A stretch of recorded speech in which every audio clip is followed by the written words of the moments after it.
नमस्कार दोस्तों। उत्तर प्रदेश के विधानसभा चुनाव में अभी भले ही 1 साल का समय बाकी हो, लेकिन सियासी गुणागणित शुरू हो गया है। कुछ दिनों पहले ऐसी चर्चाएं हुई कि क्या मायावती और अखिलेश यादव के बीच गठबंधन हो सकता है। तमाम मीडिया हाउसेस ने इसे लेकर रिपोर्ट किया, क्योंकि बीएसपी के तमाम नेता अब समाजवादी पार्टी में जा चुके हैं और अखिलेश यादव के बयान भी इस तरफ इशारा करते हैं। लेकिन मायावती सामने आई। मायावती ने कहा कि उत्तर प्रदेश में बहुजन समाज पार्टी के गठबंधन को लेकर जो भी खबरें चल रही हैं वो सब अफवाह हैं, वो सब भ्रामक स्थितियां पैदा करने के लिए हैं। मायावती ने अपनी प्रेस कॉन्फ्रेंस में क्या कुछ कहा, आप सबसे पहले वो सुनिए और फिर आगे इस खबर पर बात करते हैं। तो उसके दिनांक 9 अक्टूबर सन 2025 को बीएसपी के जन्मदाता एवं संस्थापक मान्यवर श्री कांशीराम जी के पुण्यतिथि के मौके पर लखनऊ में आयोजित विशाल महारैली में भी इसकी खुली घोषणा की गई, जिसकी पूरे देश भर में चर्चा होने के बाद अब ऐसी किसी भी चर्चा व बहस आदि की कोई संभावना नहीं बची। लेकिन फिर भी कुछ लोग और कुछ मीडिया भी इनकी घिनौनी साजिश में पड़कर इस प्रकार की फर्जी उड़ान भरकर अपना समय और इमेज दोनों बर्बाद करते हैं।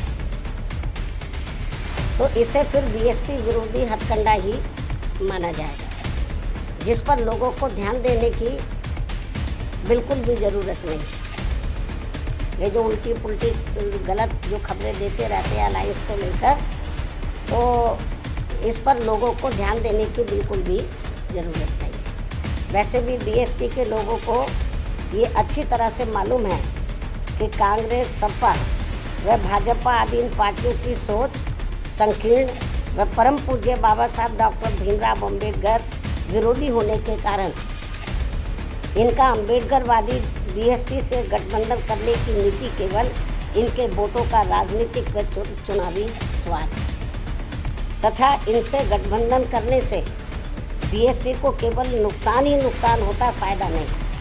तो दोस्तों, मायावती का साफ तौर पर कहना है कि उत्तर प्रदेश में बहुजन समाज पार्टी किसी से भी गठबंधन नहीं करेगी। बसपा अपने दम पर अकेले विधानसभा का चुनाव लड़ेगी। बात सिर्फ अखिलेश यादव से या कांग्रेस से गठबंधन की नहीं है दोस्तों।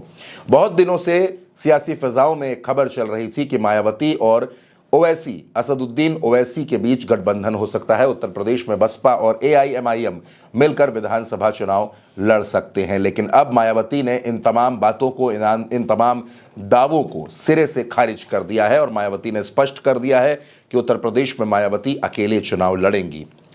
दोस्तों, मायावती ने कुछ और फैसले भी लिए हैं। मायावती ने अशोक सिद्धार्थ, जो आकाश आनंद के ससुर हैं, उनकी जिम्मेदारियों में इजाफा कर दिया है। इसके साथ साथ नौशाद अली को भी महत्वपूर्ण जिम्मेदारियां दी गई हैं।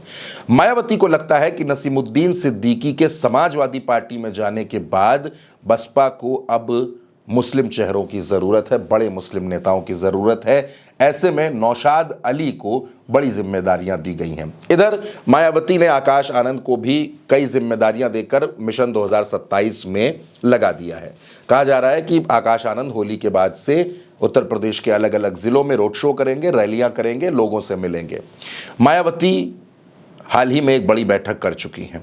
नेताओं को, कार्यकर्ताओं को, विधानसभा का चुनाव लड़ने के इच्छुक प्रत्याशियों को उन्होंने मूल मंत्र दे दिए हैं। मायावती का स्पष्ट कहना है कि बसपा उत्तर प्रदेश में अकेले विधानसभा चुनाव लड़ेगी। 2022 में मायावती की पार्टी को महज 1 सीट उत्तर प्रदेश में मिली। 2024 के लोकसभा चुनाव में मायावती उत्तर प्रदेश में शून्य हो गई। 2014 में भी मायावती शून्य थी। 2017 के विधानसभा चुनाव का प्रदर्शन भी बहुत अच्छा नहीं था। मायावती की पार्टी 18 से 19 सीटों पर चुनाव जीत पाई थी। तकरीबन 15 साल से मायावती सत्ता से बाहर हैं और ये मायावती की पार्टी के लिए कहीं से भी ठीक नहीं है। मायावती की पार्टी का जो वोट ग्राफ है वो लगातार गिरा है, लेकिन मायावती ने एक बार फिर कमर कस ली है। एक बार फिर उन्होंने मीटिंग करना शुरू कर दिया है। भाईचारा कमेटियां एक्टिव कर दी गई हैं और संदेश साफ दिया गया है कि मायावती किसी से भी किसी तरह का गठबंधन नहीं करेंगी। बसपा अपने दम पर उत्तर प्रदेश में सभी 403 सीटों पर अपने प्रत्याशी उतारेगी और प्रत्याशियों का चयन करने के लिए भी बसपा में थिंक टैंक ने काम करना शुरू कर दिया है। मायावती ने अपने नेताओं और कार्यकर्ताओं से साफ कह दिया है कि आप लोग अभी से विधानसभा चुनाव की तैयारियों में जुट जाएं।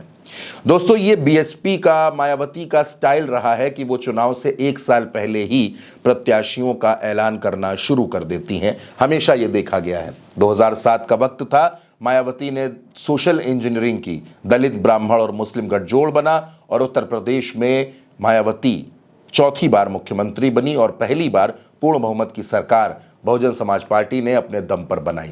लेकिन उस वक्त के जितने नेता थे वो सब आज बसपा का साथ छोड़ चुके हैं। उनमें से सतीश चंद्र मिश्रा इकलौते ऐसे नेता हैं जो आज भी मायावती के साथ हैं, मायावती के सलाहकार हैं और मायावती के साथ कदम से कदम मिलाकर चलते हैं। उत्तर प्रदेश में अभी तक जो लोग मानते हैं वो भारतीय जनता पार्टी और समाजवादी पार्टी के बीच ही मुख्य मुकाबला मानते हैं 2027 का। 2022 में भी ऐसा ही चुनाव हुआ था, क्योंकि तब मायावती को सिर्फ 1 सीट मिली थी और वो सीट बलिया की थी, जहां उमाशंकर सिंह विधायक बने थे। लेकिन मायावती जानती हैं कि 2027 का चुनाव उत्तर प्रदेश में मायावती के लिए करो या मरो का चुनाव है। बहुजन समाज पार्टी के अस्तित्व और भविष्य का चुनाव है। आकाश आनंद के कंधों पर कई जिम्मेदारियां हैं। मायावती को अब यह लगता है कि 2027 का चुनाव पूरी ताकत और पूरी ऊर्जा के साथ लड़ना है। इसीलिए मायावती ने सही समय पर यह ऐलान कर दिया कि बहुजन समाज पार्टी किसी से भी किसी तरह का गठबंधन नहीं करने जा रही है।